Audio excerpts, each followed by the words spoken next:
that is pretty crazy about the crows. We were just talking about how crows may or may not actually conduct funerals for their own faces. Hello, everyone. Welcome to the show today. On my left, I'm joined with Dallas Crane. Hey, guys. Very interesting person. And Steven Stratbear. Hey, Mildly everybody. Interesting. And Kyle Uhas at the end here. Least interesting out of everyone. Hey guys, how you doing? And today we're not going to talk about crows. We're going to talk about scoring. I wish we could count the crows. Yeah. Counting crows. Pretty good band. Score. Steve, I like it. Just sneak that zinger in there. Yeah, by the way, if you're interested in going really, really deep on any subjects, we do have another podcast that we do privately that goes very deeply and shows you all the things that we talk about in much finer detail at the nuts and bolts level. That's called The Inside Score. You can apply to be in that group. Below, there should be a link. It's there now. And recently we just discussed about how to structure your entire business and all your businesses so that they can be more geared towards growth and you never have any roadblocks whenever you're ready to unlock growing, and we teach you how to grow your business as well. So, very cool. Yeah, a lot of right. Yes, let's see what we got here. Last week we had a question from somebody that we didn't get to answer. We had cut off the broadcast just before we had a chance to answer.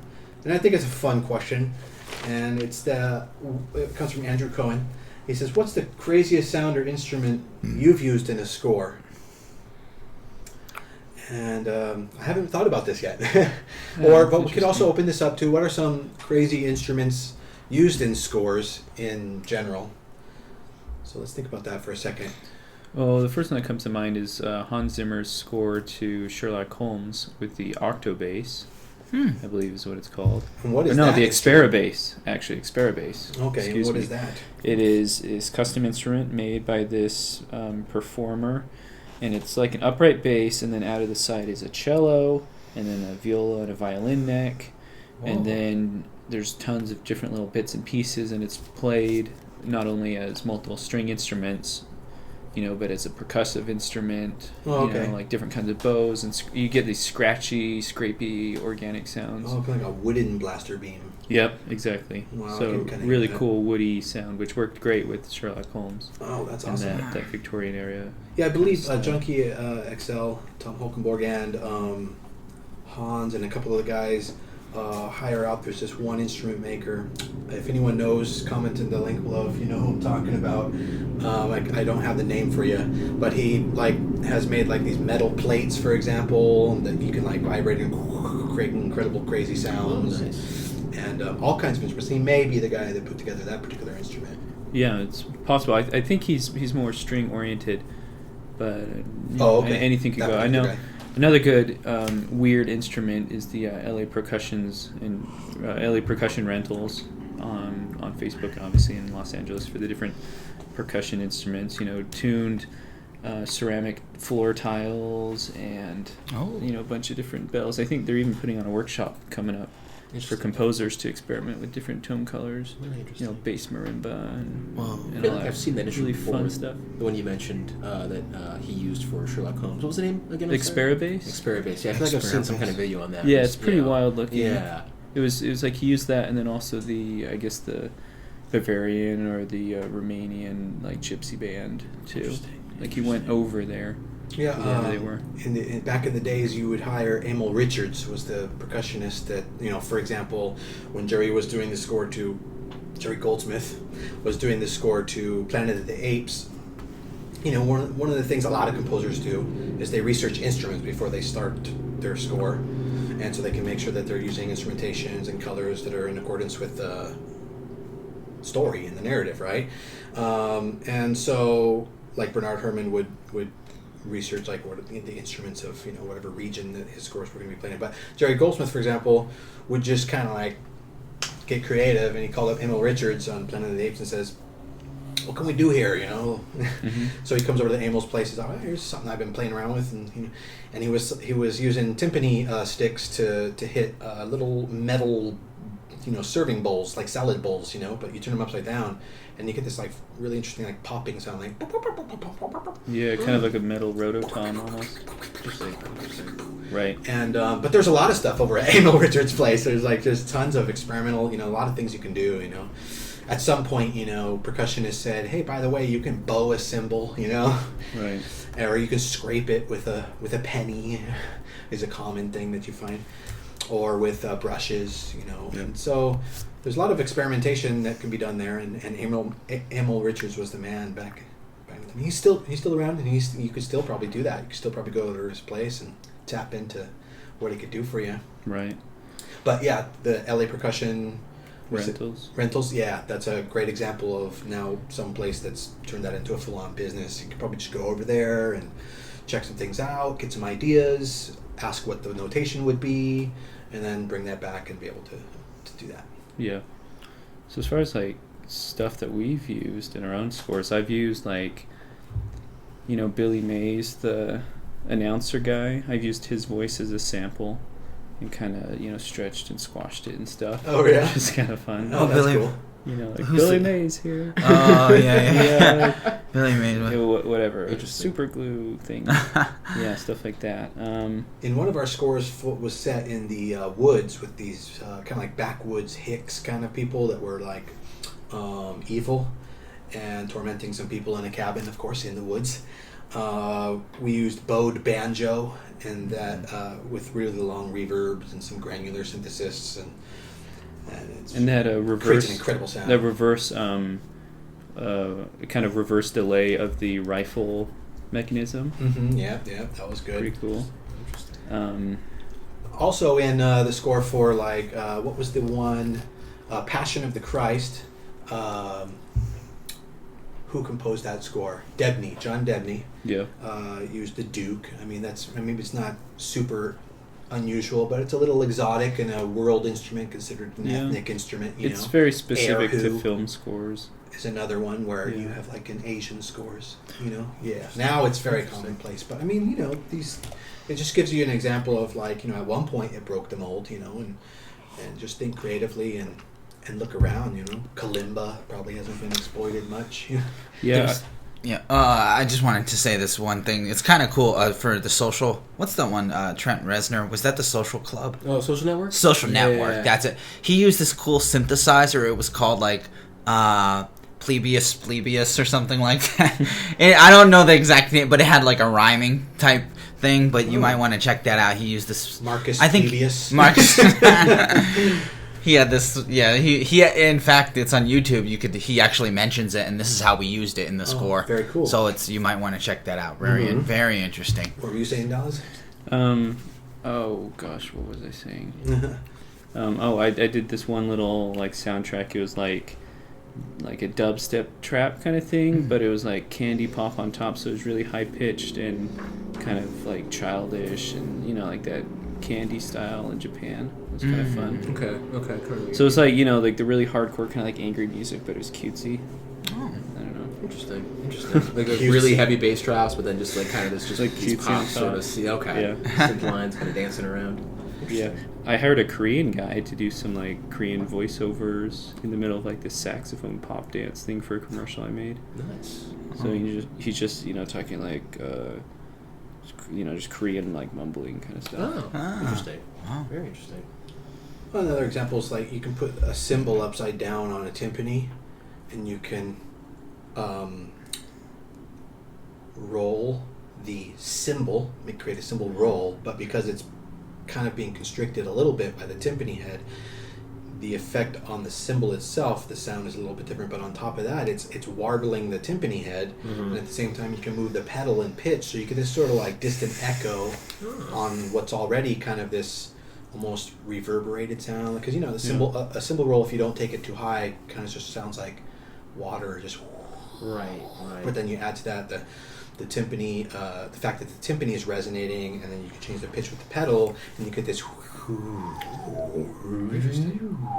It can be a very cool sound. Very cool. Yeah, I remember in like this nightmare sequence for a cartoon I did a few years ago, I had this is with like a big orchestra, so I had the basses like the VCA 7, like in just this massive cluster in the bottom, and then I doubled that with like trombones and mutes, just like this cluster, and then timpani and bass drum, just like as many low, weird, awkward things as I could to get this just like. It sounded great, and then on the top, kind of a more high pitched, freaky thing. Interesting. Yeah, that's like orchestration rather than an instrument. Yeah, it's interesting, crazy instruments, used in scores. I mean, what about like Ennio Morricone's Good, Bad, and the Ugly, right? I mean, he had jaw harp, I think, in it, Yeah. Out west kind of and sound shaped. Yes. Who comes up with that? It's great. And the female vocalist, and in one other score, didn't he have like pipe organ for like a western sound somehow? Well, like, no, how do you get a pipe organ even worse out there? than that. Even beyond That's that, awesome. he used pipe organ. Actually, this was before Interstellar, because he used pipe organ in the one Mars, the one that was a Brian De Palma film, I think. Like Mission to Mars or something. Mars, okay. Yeah, not a super hit movie. I think it was, Yeah. I don't know, George Clooney or somebody. I can't Val remember. Kilmer was in there. Val Kilmer, yes. Not While he mistaken. still could continue to be hired. Yes. Blacklisted from the industry for being a little unreliable on set. But if anyone could be a prima donna, it's all right. And Morricone is a prima donna.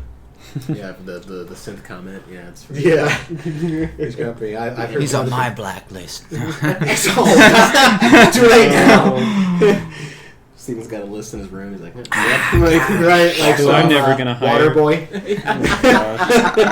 Oh, Ennio Morricone. He said something bad about synth guys. never gonna hire Beethoven or Mozart. They're too old for my style. Hey, we could clone him. I think somebody has the hair of Beethoven, like one hair. Oh man. We can get back and clone him. So this brings me to something else. Just a tip that I'll mention is, like, in the middle of the night last night, I woke up and it was about 4 a.m. and I had some concepts that I had kind of fully fleshed out in my head. I was like, wow, that's interesting, and that works because of this, and that works because of that, and I had to get up and go to my office and write everything down and think about it and subnotate it and everything like that. But I think as a tip, it's a good tip to say that when you have an idea, capture it, because you won't remember later. Doesn't matter that it was the middle of the night and we never remember our dreams and all that. I'm talking about just in general. I remember when I was in junior high school, my history teacher, at one point, he had something he was writing down, trying to remember while he was talking to us, and it was in a book. And he then threw the book while he's teaching us. He threw the book over to the door that we go in and out. Bam! He hits the door, and it falls down right in front of it. He goes, "That's so I won't forget, later." So, like, when he walks out of the room, it'll be right there. You just, it's so important.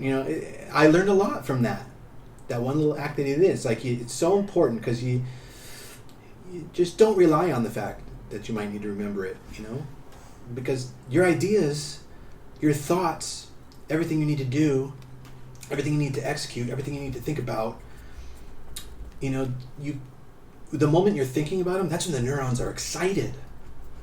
And you need to capture that, because later it just might not come out the same. You might not even remember. Right. And so I think it's a good tip, a good suggestion to write down your ideas when you have them.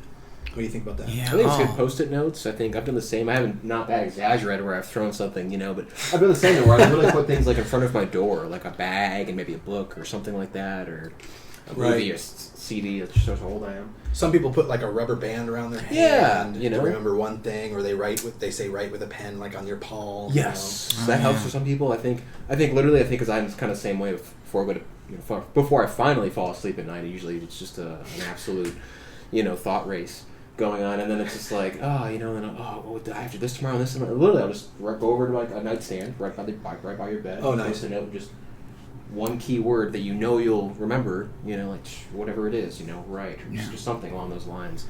Turn this in, and go to sleep, and then it's great. It's a great way. I think it's if you're kind of like me and your mind's very manic and it never stops, then having some kind of notepad or a post-it is always good to have on hand. So yeah, absolutely. Yeah, just don't use a pencil. Yeah. Instead of a pen, don't write with a pencil. On your alarm. Ow, Lead poisoning. Very true. It'll stay a little longer. It'll stay a little longer. Yeah. But if you do use a pencil, I recommend this one. No, just kidding. No, it's But, yeah. cool. I don't know if this is part of the inside score, but you use a specific technique when you're meeting with someone, like let's say 2 months from now, and is that so you have a folder and you put in everything that has to do with that meeting. So if you have an idea, Yes. like I want to bring this up during the meeting or whatever, you'll have it all in one place, and a lot of it happens during those 2 months. You'll think of ideas, not like try to cram it in last minute. Yes. And it's not going to come that way. Right. You can't expect yourself to come up with everything you need to think about for something in the moment that you're going to, let's say if it's in the future, you're going to set aside the time, or when that moment happens, like for a meeting, that was your example.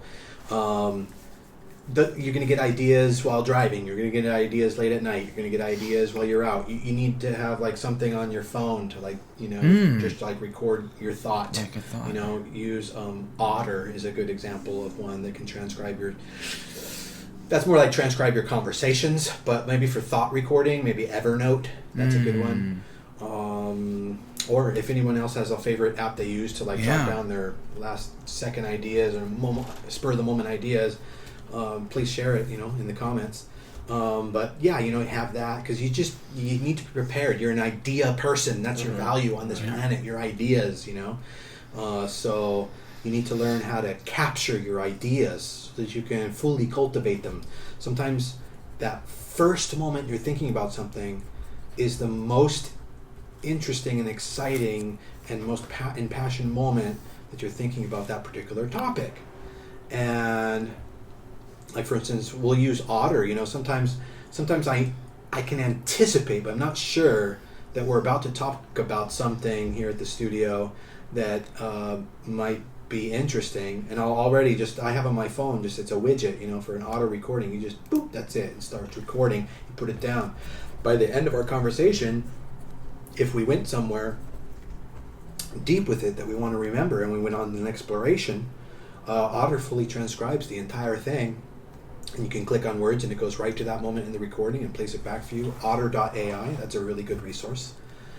And you don't want to be too late to capture an idea. Right. You want to get to the point where not only are you capturing it, you're like, oh, I should capture this. You should anticipate it. Well, maybe I'm about to think of something interesting, and then and that's where I'm at now. I start hitting record before I think about something interesting, and maybe 2 out of 3 times I do, and 1 out of 3 times I don't. But that's easy. Delete. Right. No problem. It's always good too. I mean, it's I think everyone always thinks, like, especially if you're a artist, a composer, you want to have some kind of handy handheld recording device. I mean, you kind of already have one. I mean, you're not getting absolute beautiful audio, but at the same time, you're just trying to get an idea. Just recognize the sources you have at hand. I think it's just very important. I mean, I think of all smartphones have a voice recording function, so it doesn't matter what you're just humming an idea. If you're just literally saying it, if you're playing it, say just on a piano or a guitar really quickly, just to make sure you have that cemented. And I would love to inspire people watching the show to record more than just like the melodies and music that they think of. I know a lot of guys do that. They've got that for that purpose. Right. Just I want to inspire you and encourage you to also record your just thoughts on general things, philosophy, creativity, process, things you want to think about more later. Capture those resources, and part of what we talked about in the Inside Score today, was as far as organizing and structuring your businesses, was how to organize your ideas and where that goes, how to put them in the different departments and compartments, so that you can later just have them right there and tapped into, good for growth, and so you're more than just a melody machine, right? You're more than just a music machine. A creative person has a lot of stuff and to contribute, and I really would encourage, if I could, and inspire you to just try to record more thoughts. The conversations you're having with your friends, some of them are probably really, really great, and record them. Grab that Otter app.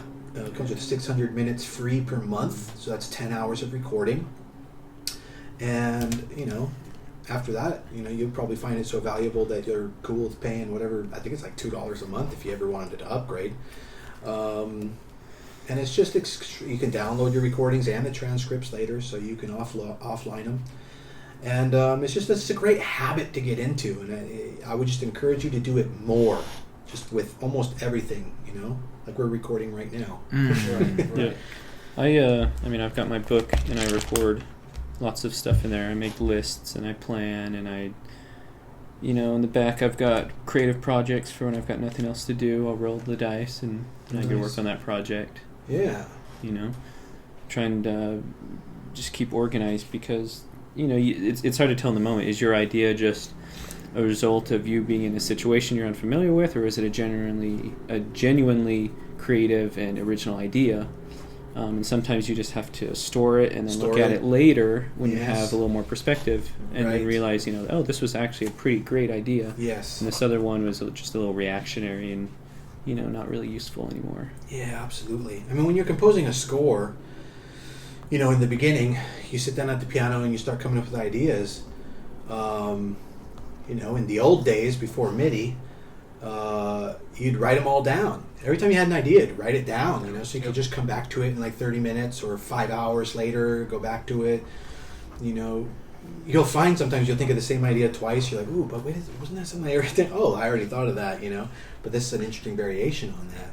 Maybe this is better, or maybe that's just coming up too often. It's great to be just ideating. Just record and capture your ideating. Yeah.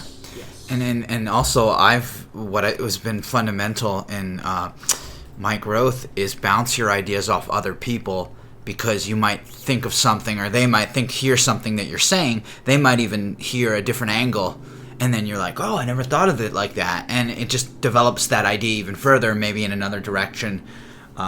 You mean talk about your ideas with others? With others, yeah. Or have a conversation, like you're always saying, have the Otter thing going or whatever. Yeah. And just talk to the other person, see what they're saying. Maybe you'll glean something from what they're saying and some positive information. So I highly recommend doing that. Yeah. It sounds kind of, like, I don't know if that would help, but it really does, recording it. Because you could go back to it as many times as you want. And it's just invaluable. I find... in the moment, I may have an idea about something, I'm talking about it, philosophically or whatever, and it may be the first time I've ever been talking about a particular topic, and we're exploring it, and I really don't think I'm hitting any interesting angles on it, but it's interesting to explore. Then I go back later, 6 months later, and I listen to it, and I'm like, whoa, that's really deep and profound. How did I even think of that? I don't even understand what I was thinking. Mm-hmm. Can you please explain it to myself? So I think maybe we underestimate our own ability to know what's an inspiring and good and quality idea in the moment, and that you just kind of got to get in the habit of just capturing it. Right, exactly.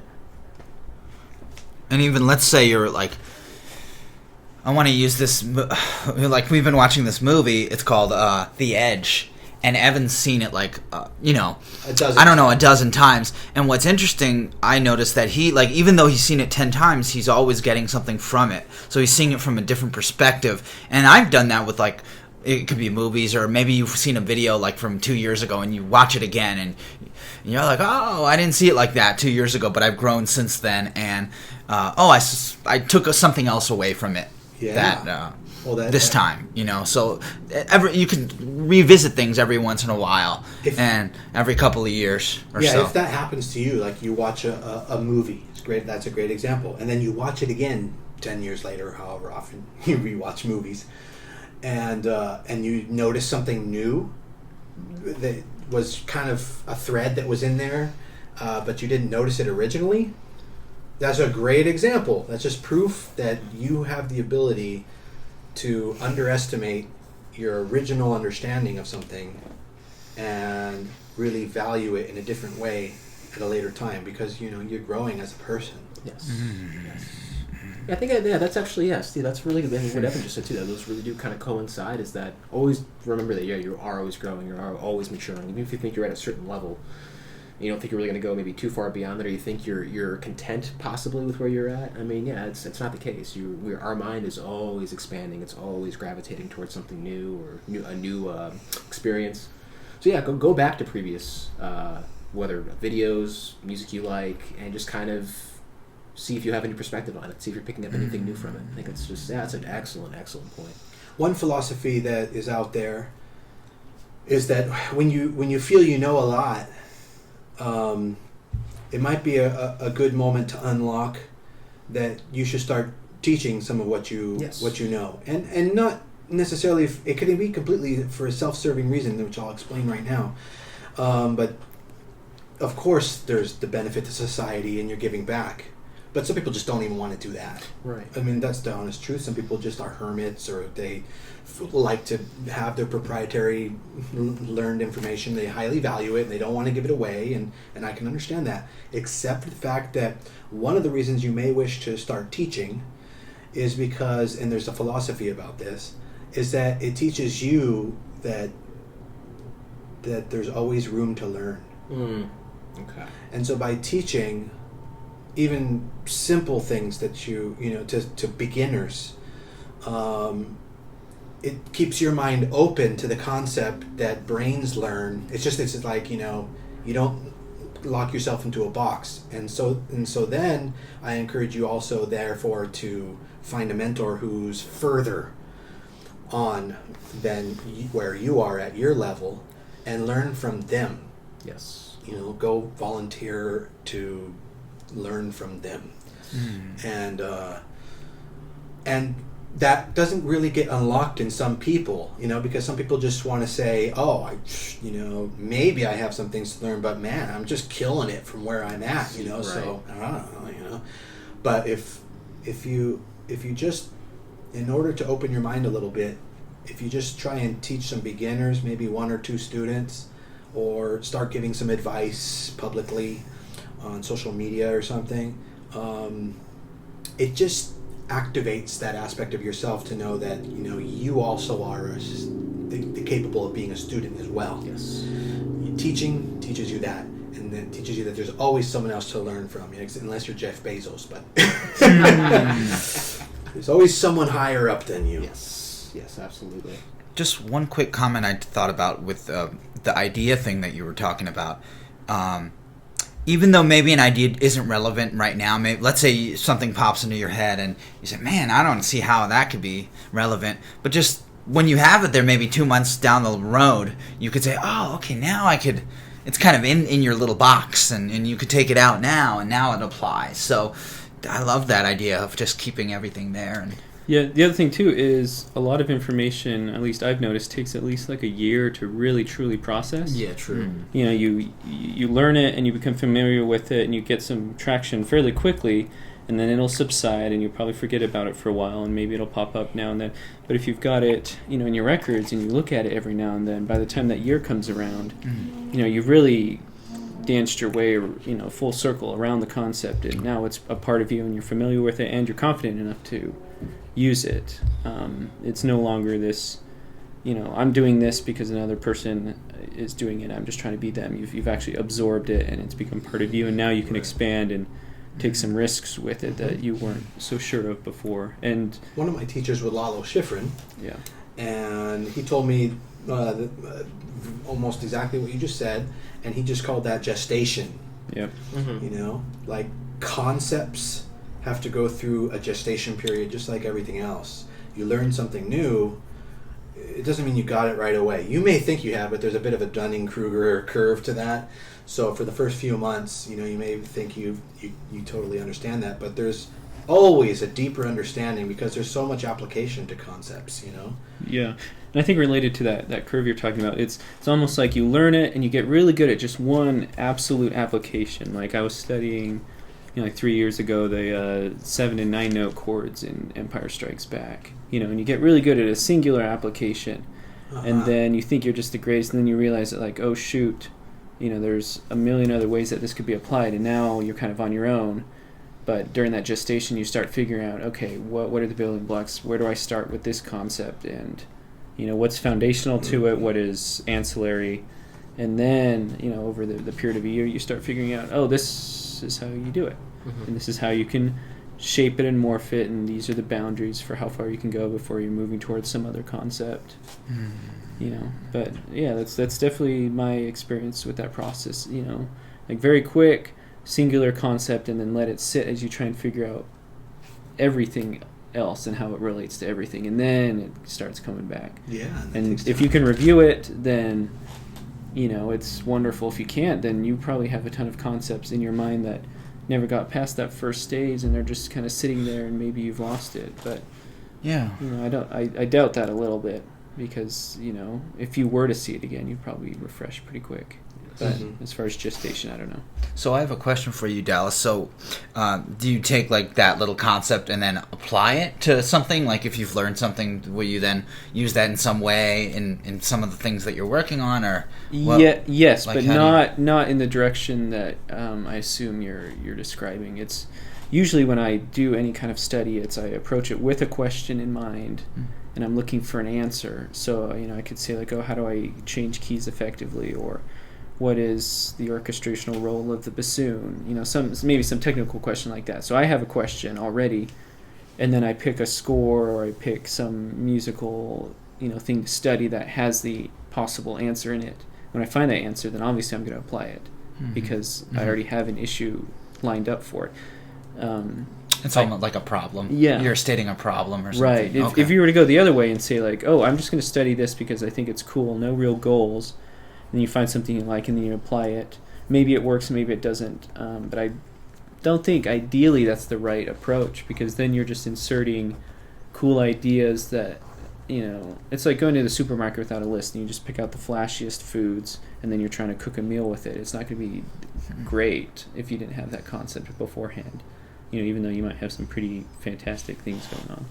Man, you are brilliant. That's a good one. I love that analogy. I love it. But going towards that, I just want to add that, sometimes often your ideas don't find practical application for years, even decades, in film scoring in particular. Yeah. Because, if you're doing even 6 movies or large projects per year, you might not come across something that's going to use that very interesting little thing that you started to incorporate as an idea for 10 or 20 years. I mean, and I know for a fact Jerry Goldsmith used to do this. He would put his ideas in a drawer. He had like an idea drawer. Even themes. I know exactly what I can use for that. Boom, Gremlins, bam. It's one of those drawers that you pull out on both sides, and Jerry puts it in one side, and James Horner pulls it in the other. Yeah, while he was dating his daughter, probably. But yeah, so come up with your ideas, store them somewhere, go over them every now and then, pull them out every now and then. When you're just having like a in between moment, and so you're aware of them. You have that constant awareness, and it also you can it just helps you. It's almost like learning from yourself again. It's almost like looking at that mentor and being able to teach somebody that whole concept. Looking at your older ideas again makes you the teacher, because now you're most definitely farther along than you used to be, and so you can look at that old material as a teacher to yourself. And then you understand the difference, and then that vector, that what do you call that when you have a direction? I think it's called a vector. That vector, which has a difference in direction, you can then now use that to the way you are now. Now you can understand how to get to a growth moment now. You're like, okay, I need to start thinking like this, because what I realized between now and 10 years ago, and this was what makes me look at this differently is the following: X, Y, and Z. All right, so therefore I don't know that X, Y, and Z yet. That's going to come in the future for me in 10 years. But maybe I can crack it now if I just think about it. Okay, so, harmony was going, I went this way with harmony, I went this way with understanding things and principles and orchestration. So how can I re-extrapolate that now? So you can accelerate your growth by re-examining, the vectors of your change. Yeah, I think waiting for that moment, like not, oh, I have to use this idea now. Just like take your time with it, and it'll come up at some point. Just have the patience. Yeah. I also like to have like 1 million side creative projects going on because you have all these, scattered energies. Especially I do. It's like, oh, I want to do this thing and that thing, and so you have these 1 million tiny projects going on, and so you can kind of just flex your creative muscles just a little bit every now and then. And then, as time goes on, you'll start filtering out the lame ones and throw those away, and then the cool ones start bubbling up. And while you're doing that, you're doing your real projects, so you're getting your creative satisfaction there, and you're keeping your tools sharp with these smaller projects. And then if there's any chance that one of these smaller projects suddenly applies to, a professional project or, some large creative endeavor, you have this history of experience ready to go, and you are set on it, and you can actually say, like, I've been wanting to do this for a while, and now I get my chance. Yeah. If you don't do that and you only focus on the here and now and the projects that you're getting, I think when you get to those opportunities that you wanted, you're just not going to be prepared for them. And it's almost going to feel like, shoot, I wish I had 3 more years to think about it, Right, exactly. And then you don't do as best of a job as maybe you could have. Brandon Magris is watching, and he says he uses he says, I keep a moleskin notebook with me. I find there is something about writing things down that inspires more ideas in that moment. Yep, Moleskin. I don't remember what brand I use, but it's better. It's a Japanese company. The paper's thicker and you get grade. And then this is a Chic Sparrow cover. It keeps it protected. And you have a like an actual fountain pen, right? Oh, yeah. Literal fountain pen without the feather. Oh, yeah. I've got a few of those. I haven't used those lately. I've actually been into markers.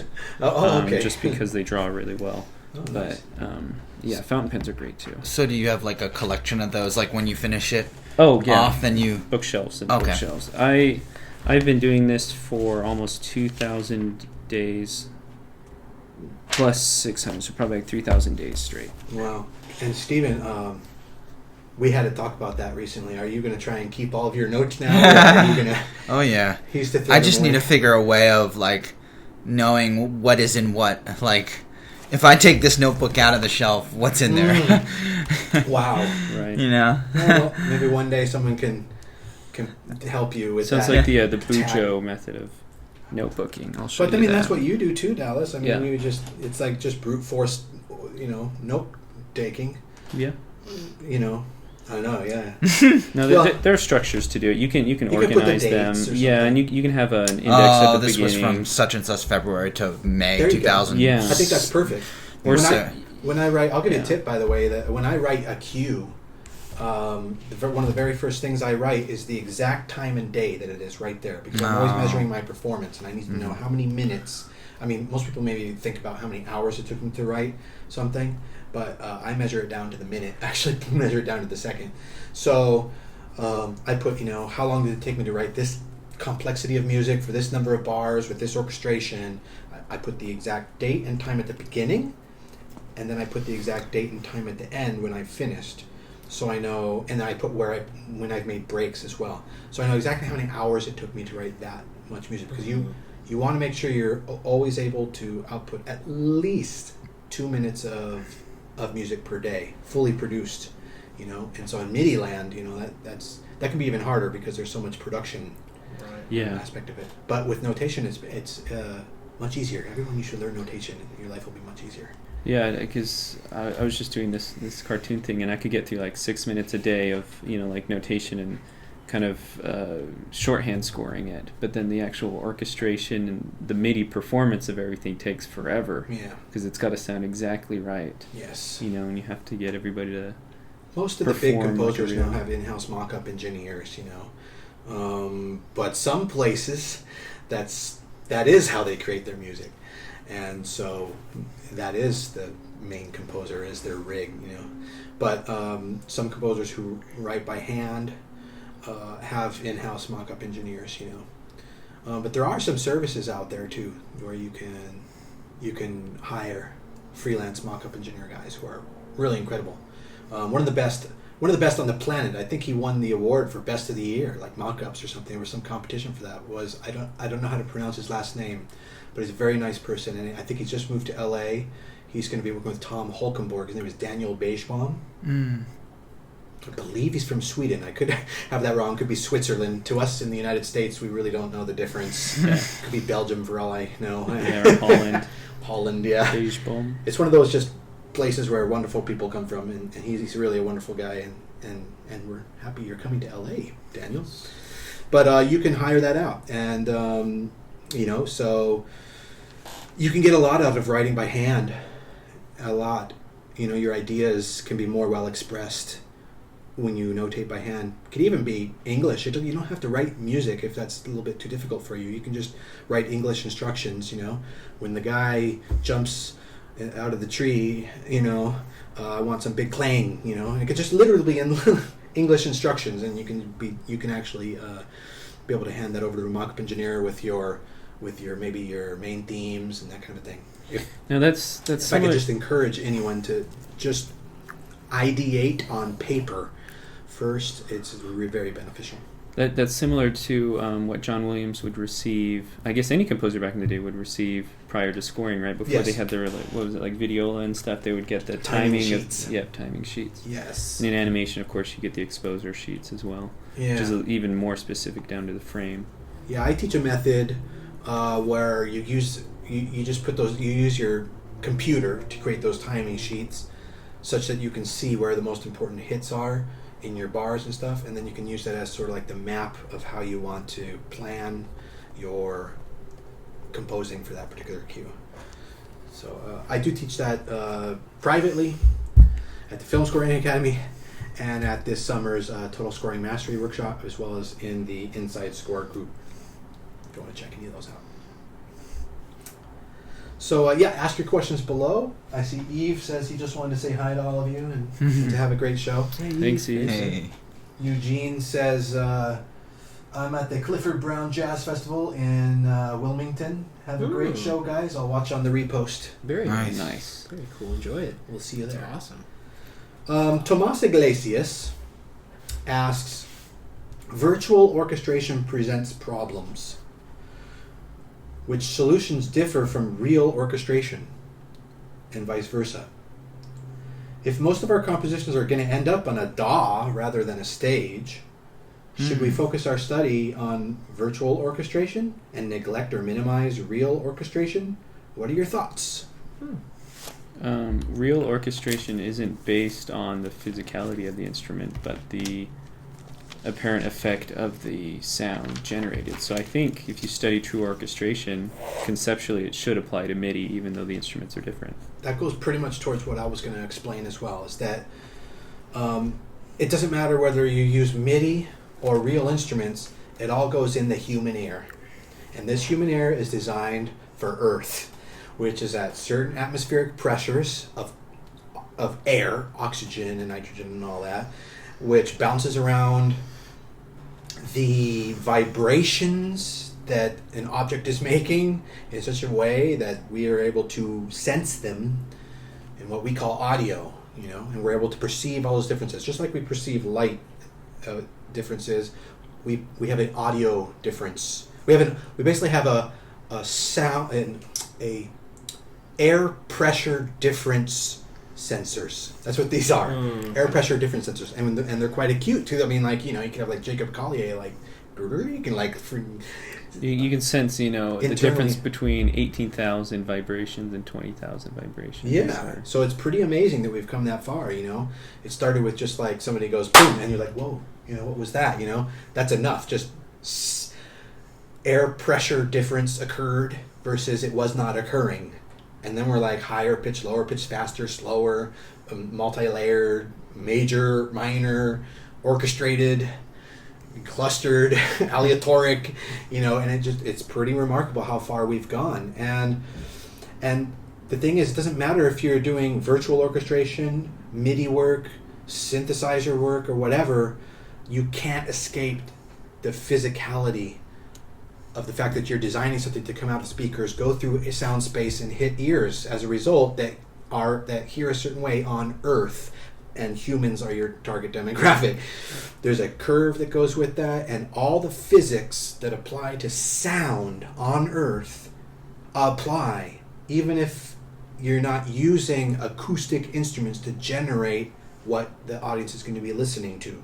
The audience are in that acoustic environment. So it's really like you should study more acoustic principles than, let's say, real orchestration or virtual orchestration. It comes down to acoustic principles. And that's going to get you a lot farther, no matter whether or not you're going the MIDI route or the orchestral route. I would also not.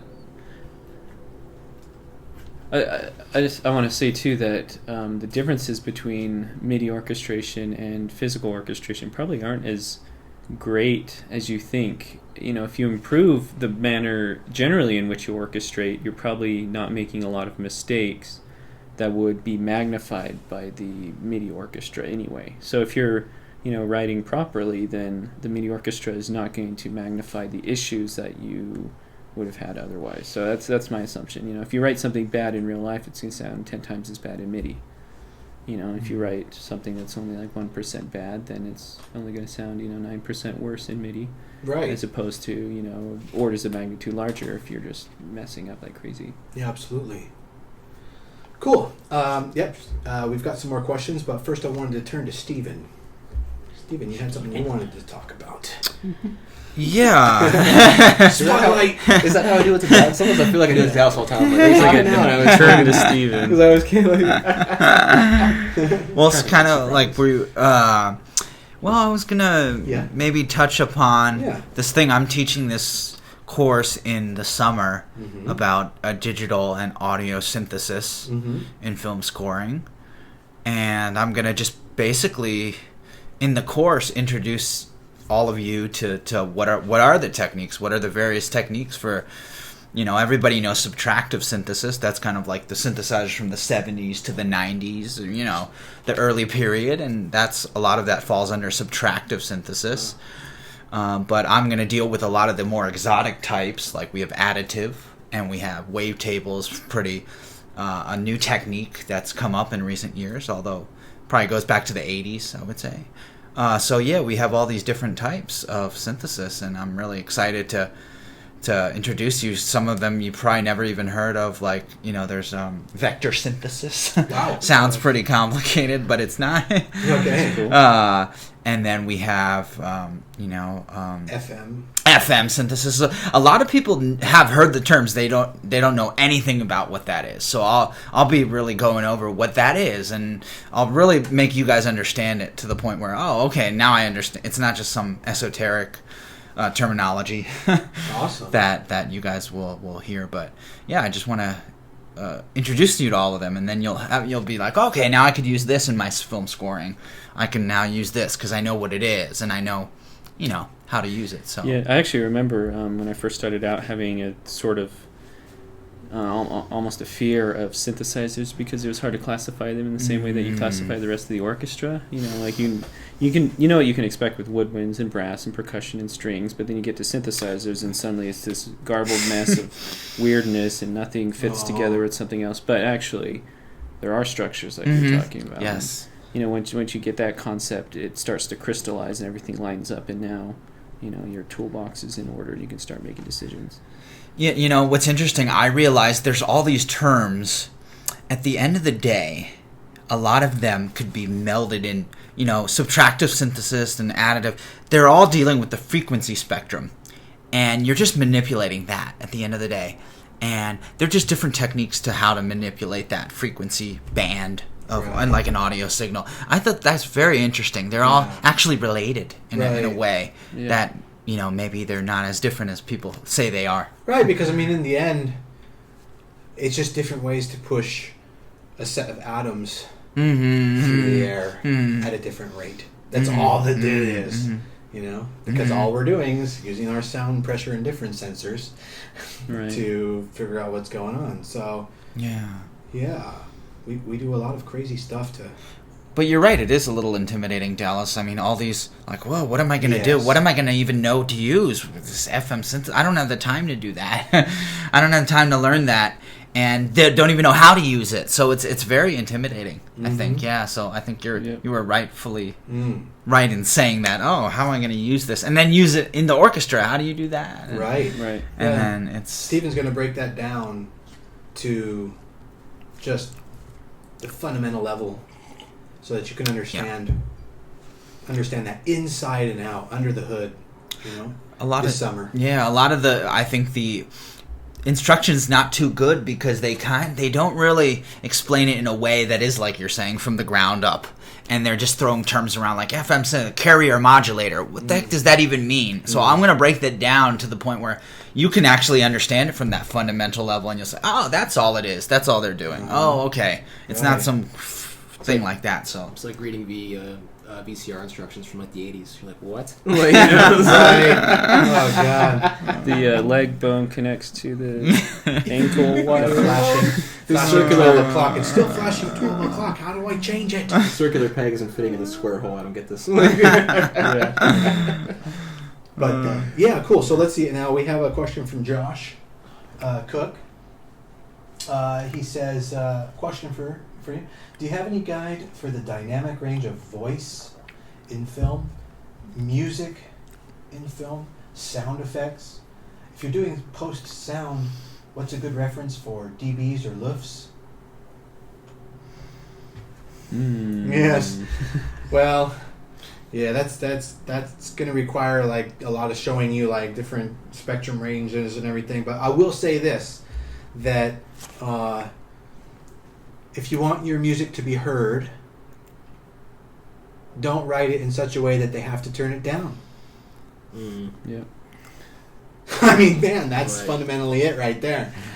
If there's dialogue going on, don't write dialogue ranged music. Right. They're going to turn it at least 20 dBs lower than the dialogue. Right. If there's sound effects going on, like an action scene, don't write music that goes They're going to turn yours down because the sound effects have to be heard. That's not a negotiable. Right. The music is like, does it serve a purpose? Probably if you are competing with something that already exists, your music doesn't serve a purpose. Yeah. You need to find what needed to be added to the movie. You got to fill those holes, exactly. Yeah. Exactly. So hopefully that answers your question, Josh. Yeah, I would just say even go further. Just find your favorite videos that sound great to you, and then break it down. Where are the dialogue ranges for the characters? What's the specific frequency range? Where's the music? Try and measure it out. See what you get. It's a really good idea for a topic for the inside score. So we'll do that in the future. We'll break down all those frequency ranges and show you the charts and everything, and talk about the levels so that you can understand how to do that a little bit. I think Kyle probably could head off that conversation in the future. We had a little bit of that. One of our previous podcasts, we discussed cutting out certain mid-range frequencies for dialogue. Was that in the inside score or here? I believe it actually was the inside score, if not mistaken. Okay, yeah. So we've already talked about that. So you're actually, if you subscribe to the inside score now, then when you come in, you'll be able to unlock and watch all of our hundreds of videos, conversations, and tutorials, and read all the posts, and you can catch up on all these incredible nuts and bolts mechanics conversations that we've had. Yeah, I think I give a few different examples of carving out certain frequency ranges for audio, for if you're doing very dialogue-heavy scene with a certain score, with a certain piece of music. It's I give a few different techniques using mix buses or just going into the track itself and adjusting certain frequency curves. So definitely subscribe and check those out. Yeah. Awesome. So I just wanted to talk a little bit about the fact that the Total Scoring Mastery Seminar is now 30 days away. So make sure you get your ticket. You can watch online from wherever you are in the world, or if you're in LA or wish to come to LA, you can come and attend in person. Either way, it's fine. And some of the topics that we're going to have, I'm going to talk about that in a second. But we're going to have Trevor Morris. He's the keynote speaker. Trevor Morris has done the scores to the recent film Hunter Killer. Olympus Has Fallen. London Has Fallen. He did The Tudors a series, HBO series, Showtime series, I believe it was. And I'm probably leaving out some things, but you look him up. Trevor Morris, incredible composer, doing some really, really great work. He used to work with Hans Zimmer. He's, there's some cues that you probably are some of your favorite cues from some of those great movies, and Trevor Morris is highly responsible for those. So he's going to be the keynote speaker. He's going to be quite motivating and quite inspiring, I think. And we're also going to have Laurent Ekem. He's the 2018 World Soundtrack Awards winner, who's also a very accomplished composer. And he'll be talking about working with different orchestras and how to choose, which he works with just so many orchestras worldwide, and also sweetening and using smaller, how to use orchestra on smaller budgets. He's going to be going over how to select which orchestra in which part of the world, depending on what kind of score you're doing, whether it's a drama, a romance, an action, adventure. He knows really which orchestras right now you should be doing that with, and if there's any places where you can get better deals for the same sound quality, given the requirements of what you're trying to produce. And then also one of Hans Zimmer's first agents, Jeff Kaufman, will be there. Jeff Kaufman's responsible for getting Hans Zimmer Rain Man and Driving Miss Daisy, and I believe Gladiator, and a bunch of his early scores. He's going to be the agent to talking to everyone about how to use an agent, when you need an agent, how to get work with and without an agent, why use an agent. That's a very important thing. He's going to go over that.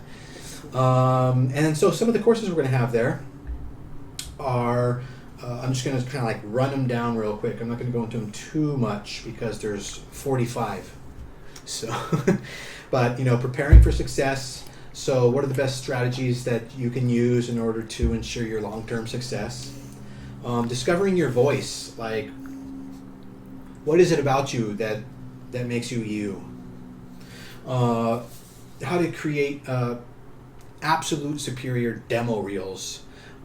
Probably it's going to twist your head 180 degrees, a totally different perspective on how to create demo reels that you didn't even realize you should be doing it, and you're going to be quite surprised you've probably been doing it wrong all these years, because the intuitive way to do demo reels is actually pretty ineffective.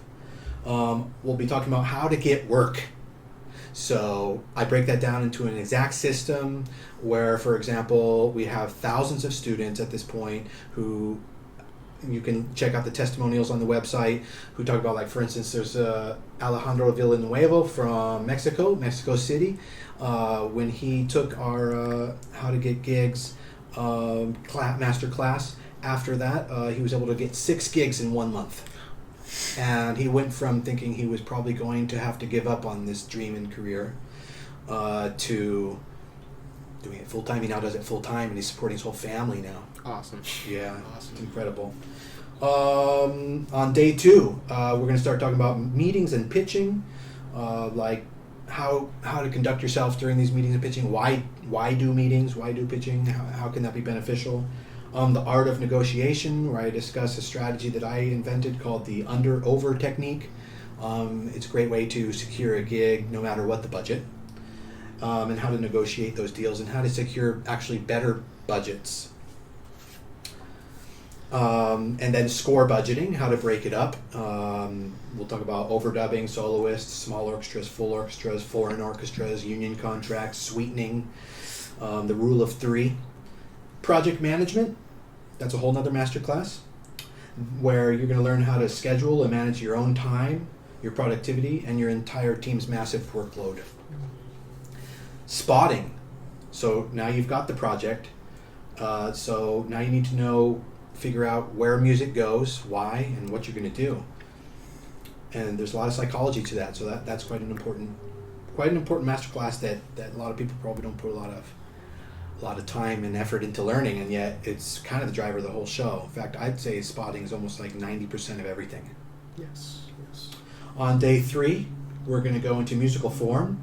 So how can you turn like melodies into memorable, satisfying natural structures, long and short themes, motifs, repetition, variation, validation, call response, sentences, periods, themes. And then we actually will be going into narrative harmony after that, and that's Dallas's course. Yep, that's going to be a lot of fun. It's going to be different topics like sounding tonal without being restricted to tonality, responding to the narrative through harmony, creating moods, atmospheres, building. We're going to talk about the different chord structures and different examples and how they work and how you can use them. It's going to be fantastic. Awesome. It's going to be great. And then that'll be followed up right after that with scoring for animation. Yeah, scoring for animation. So that one is going to be specifically approaching animation and topics that are unique to animation. Timing. We're actually going to get into some mechanics of animation so that you can understand it as an insider. And then also some genre-specific approaches. Looks at classic animation styles and modern approaches as well, and differences, and maybe ideas on where to take it from there. Awesome. All right, and we'll also be going over how to make creative choices. So, like, let's see here, I got the list. Kind of like the demographics of your audience, genre, problem solving, ego, and how that plays in your creative choices.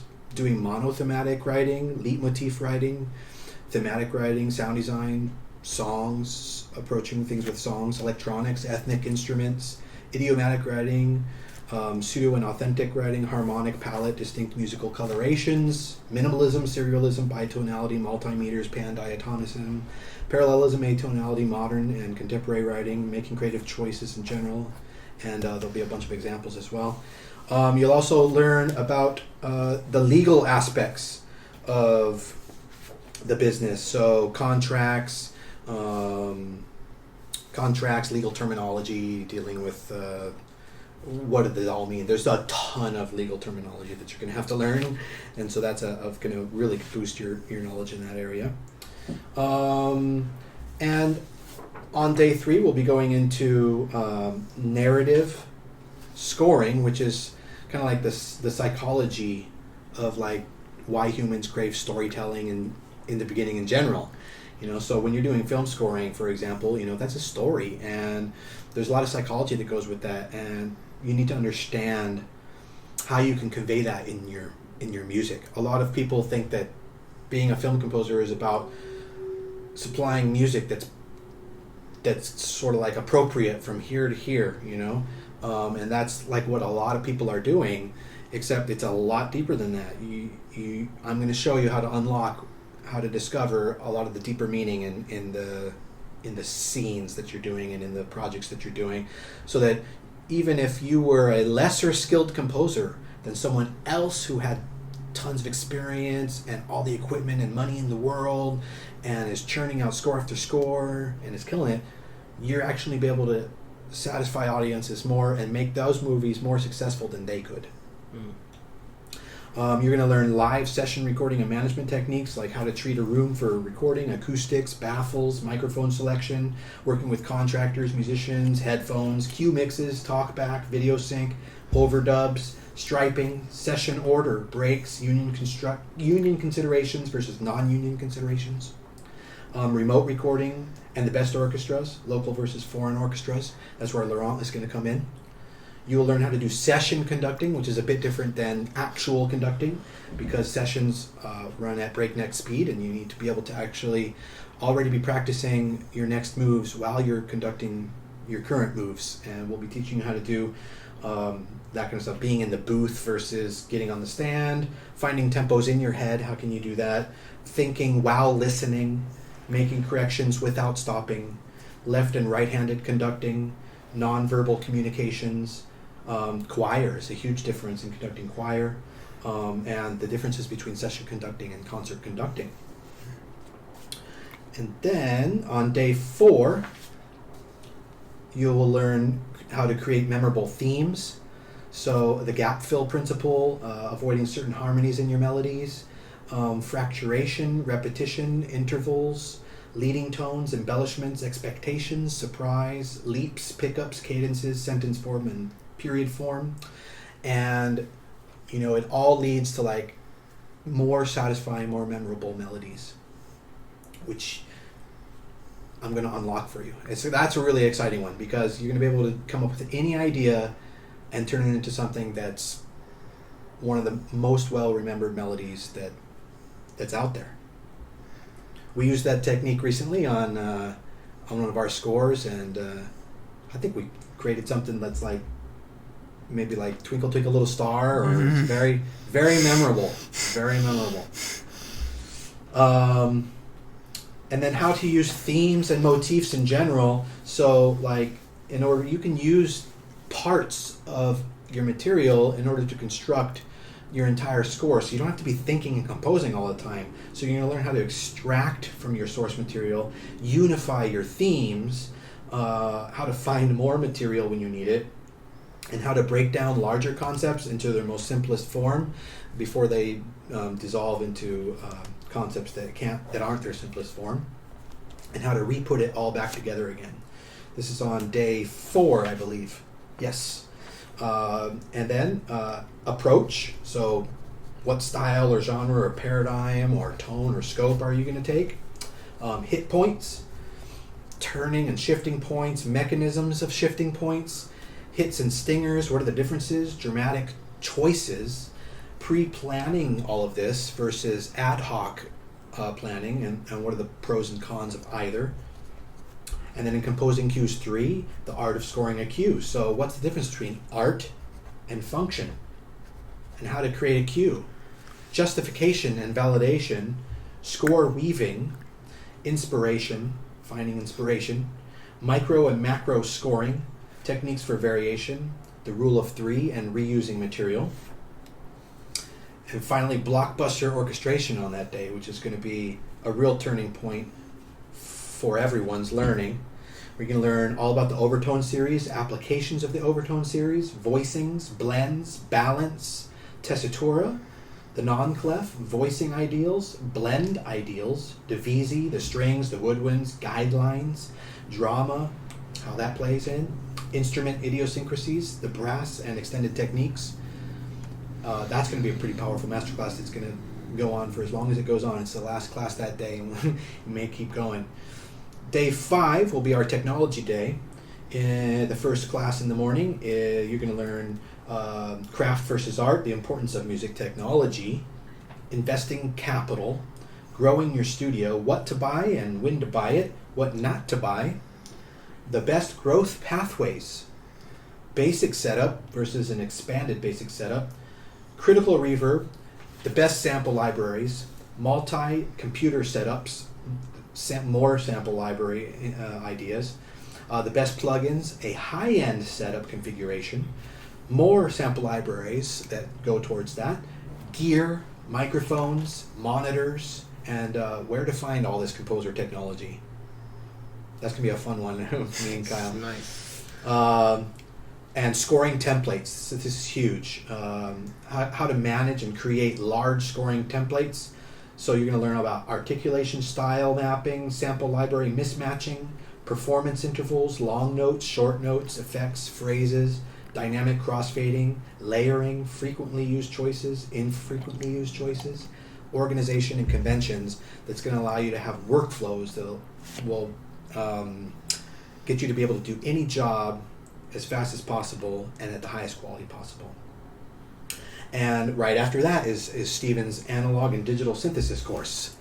He's going to go over early electronics, tape sequencing, analog synthesis, FM synthesis, digital synthesis, granular synthesis, wavetable synthesis, modular synthesis, additive and analog synthesis, subtractive analog synthesis, physical modeling synthesis, and sample-based synthesis, among others, right, Steve?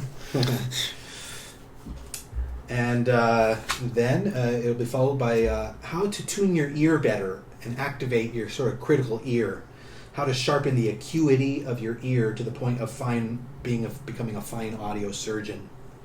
You'll be able to pick out like astonishing details during your recording sessions and in your MIDI tracks, and produce better tracks based on just having a better ear. followed by cinematic mixing, which will be co-taught with Kyle over there. And you're going to learn like what are the goals of mixing, about the frequency spectrum, depth, dynamics, control, where to begin, panning, EQ, scanning, reverb, early reflections, colorations, stage positioning, layering, dampening, avoiding muddiness, mic positions in samples TV versus film, action mixing, percussion, saturation, microdynamics versus just compression and limiting, Right. expansion, fader automation, macrodynamics, dynamic contrast, space, listening experience, using your ears, headphones, when to use extremes, monitors, dangers, We're all got it, yes. reference levels, mix the drama, post-signal EQ, and matching levels Yes. across everything. Yeah. So much to learn. It's going to be incredible. And then realistic synthesization. Like how can you get your MIDI to sound more realistic? And there's a ton to learn there. We'll be going over dynamics, velocity, MIDI controllers, short note dynamics, the velocity gap principle, phasing, humanization, alternation and repetition, dynamics, filters, pre-recorded dynamics, real-time dynamics, macro dynamics, avoiding sample pumping, natural orchestral performance considerations, attacks and releases, fast and slow passages, note-to-note transitions, layering, balancing for realism, orchestrating for MIDI, should you quantize, machine gun syndrome, avoiding keyboard isms, focus on quality, the do's and don'ts, aleatoric effects, drum loops, licks, and more. And then at the end of that day, game scoring. We have an exciting guest speaker that we're locking in now, and we'll be announcing that forthcoming. It'll be quite an exciting speaker coming to speak at the game scoring segment, where we're going to go over creating interactive music structures, loops, tempos, file naming, transitions, intros, outros, layering, the technology, the WI system, Unity system, career considerations, where to find game work, contracts of game work, and the concept of exclusivity in your work. And then on the sixth and final day of this massive seminar, Total Scoring Mastery, we begin with show and tell client sessions, where how can you use client review sessions to your maximum advantage and also make sure you don't get fired. So we'll talk about the show and tell concept, studio presentation, how not to get fired, planning for revisions, creating an experience for the client, scheduling review sessions, meetings versus remote sessions, clear communication, taking feedback, tips and tricks, gear, the 3-play technique, underplay versus hyping, and some take-home materials. And then also we have a masterclass on revisions. What can you do to best prepare for the process of doing revisions? What should you avoid doing? How can you avoid potentially being fired under those circumstances? And there's really a ton to learn there. I'll just blow through it. Attitude, very important. Unavoidable considerations in revisions. Getting closer to the target that you were off target. That's what a revision's about, right? How to plan for those revisions.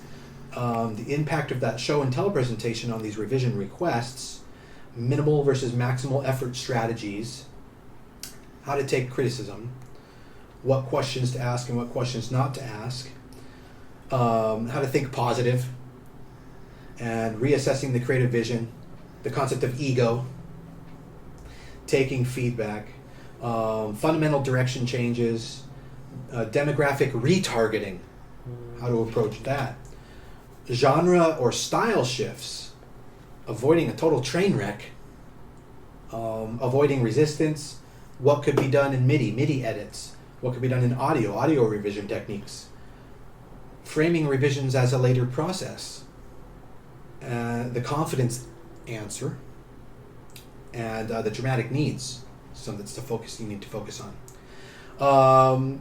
And then final delivery. This is another masterclass.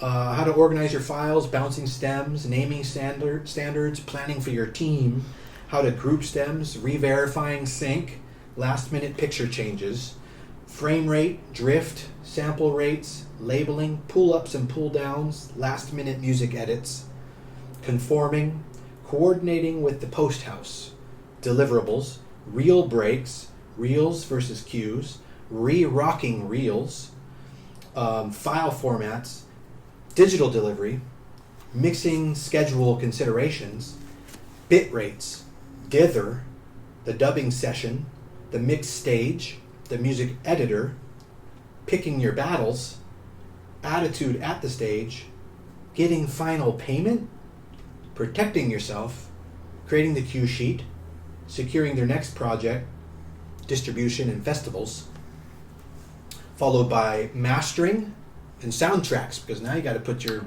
product out, right?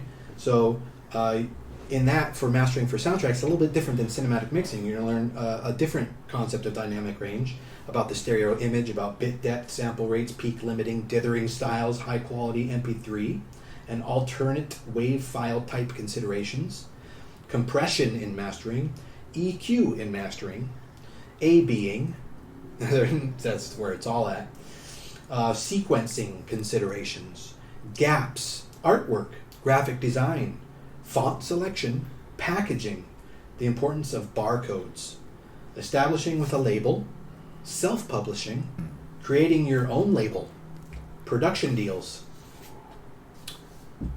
followed by a masterclass on music libraries, where you'll learn the best methods to create tracks that are purposed for submissions to music libraries, where you can earn lots of money even while you sleep. And then marketing and publicity. What's the difference between sales, marketing, advertising, branding, public relations, and publicity? Aren't those all the same thing? No, they're not all the same thing, and they're all quite different, and you need to be a master at all of them. So you can use them all in concert to make more money and further your career and impact as an artist. So you learn how to create press releases, grow relationships with publications, how to create newsletters, how to create mailers, blogs, the mainstream media, advertising, branding, logo design, and sales versus marketing. What's the difference? And finally, we will end with social media mastery. The best time for you to get started on getting yourself out there on social media is yesterday. Absolutely. So, you can't start creating your social presence soon enough. Getting yourself exposure and building up your fan base and client awareness. So you're going to learn some techniques that are just absolutely killer. You never heard them before on how to grow your social media presence and popularity and get yourself one of the biggest boosts you can in this digital age. That, my friends, is the Total Scoring Mastery Seminar that we're hosting in 29 days. So if you want to learn more about that, the link's in the description, or you can just type in Total Scoring Mastery into Google, and that'll be the top hit that comes up. And then send over your questions. If you have any questions for us, we're happy to help answer them. What do you guys think about that? Awesome. Fantastic. It was a good overview. Yeah, it was a heck of an overview.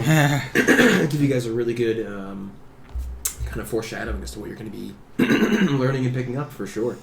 Absolutely. Cool. Well, we got some more questions, but we'll answer them next week. Yeah, let's do it. Because that was a lot to digest. And thanks everyone for tuning in. And thanks everyone for being on the show. Thanks, guys. We'll see you next week. All right. Bye-bye.